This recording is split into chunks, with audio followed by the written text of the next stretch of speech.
In our text from Genesis 3, some people have called this story the fall, or the story of original sin. But what if it were really the story of choosing between listening for God or listening to other voices? The snake was the most intelligent of all the wild animals that God had made.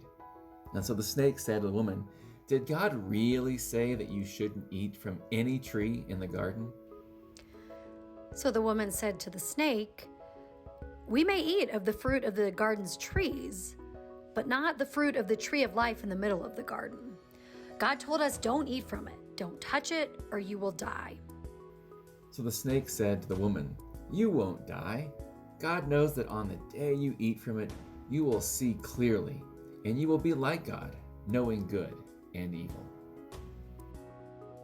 Well, the woman saw that the tree was beautiful, with delicious food, and that the tree would provide wisdom. So she took some of its fruit and ate it, and also gave some to her partner who was with her, and he ate it. Then they both saw clearly and knew that they were naked. So they sewed fig leaves together and made garments for themselves. So who exactly is this man? Who is this woman? We've often called them Adam and Eve, but we don't actually know that yet. The man first refers to the woman as Eve, which means mother of all living, later in Genesis 3. The Hebrew word Adam, translated man, is first used as the man, Adam's name, in Genesis 4. Going back to our text, during that day's cool evening breeze, they heard the sound of God walking in the garden, and the man and his wife hid themselves from God in the middle of the garden's trees. The Hebrew word for breeze here is the same word that's used for wind, breath, or spirit. Maybe you can feel it. A cool, comfortable, gentle wind. A welcome reprieve from the hot, arid climate where the woman, the man, and the snake dwelled. The story goes on. God called to the man and said to him, "Where are you?"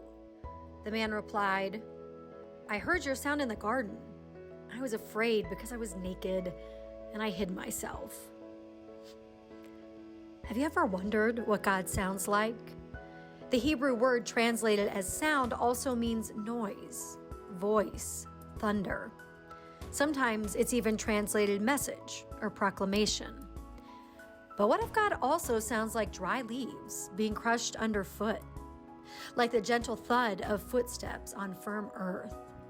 Like the swish of loose clothing as it brushes across skin? And so God said, "Who told you that you were naked? Did you eat from the tree which I commanded you not to eat?" And then the man said, "The woman gave it to me. She gave me some fruit from the tree, and I just ate it."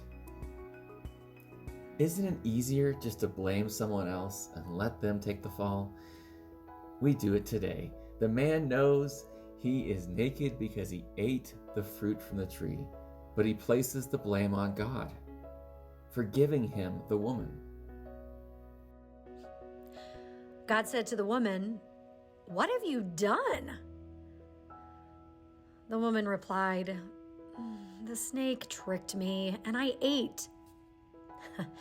Turns out the man isn't the only one casting blame.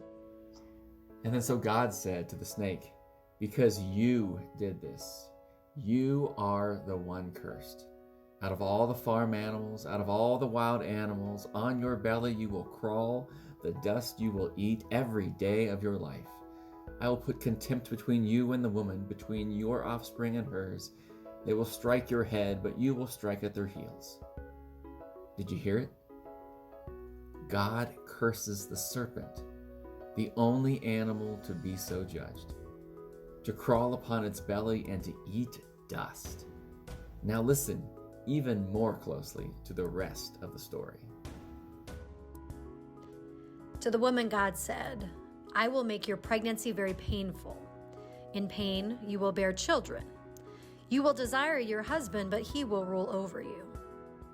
To the man, God said, "Because you listened to your wife's voice and you ate from the tree that I commanded, don't eat from it. Cursed is the fertile land because of you. In pain, you will eat from it every day of your life. Weeds and thistles will grow for you, even as you eat the field's plants. By the sweat of your face you will eat bread, until you return to the fertile land, since from it you were taken. You are dust. To dust you will return. Did you hear it that time? You didn't. Because God didn't curse the man or the woman, only the snake and the ground. Yes, the woman's decision to listen to the serpent, followed by the man's decision to do the same, has dire consequences for the couple. But what you didn't hear is, there is no talk of sin, and there is no talk of the fall in our story. There is only this question asked by God alone: who told you that you are naked? This is a story of taking heed and choosing the voice to which you'll listen. This Lenten season, we invite you to consider what voices you are giving authority, what voices you are giving power, and what voices you're giving control in your life that are not God. Said another way, who has the megaphone in your soul? It's a natural tendency to want to cast blame on this journey. And you wouldn't be the first. But what if, instead of casting blame, we remembered the dust from which we came?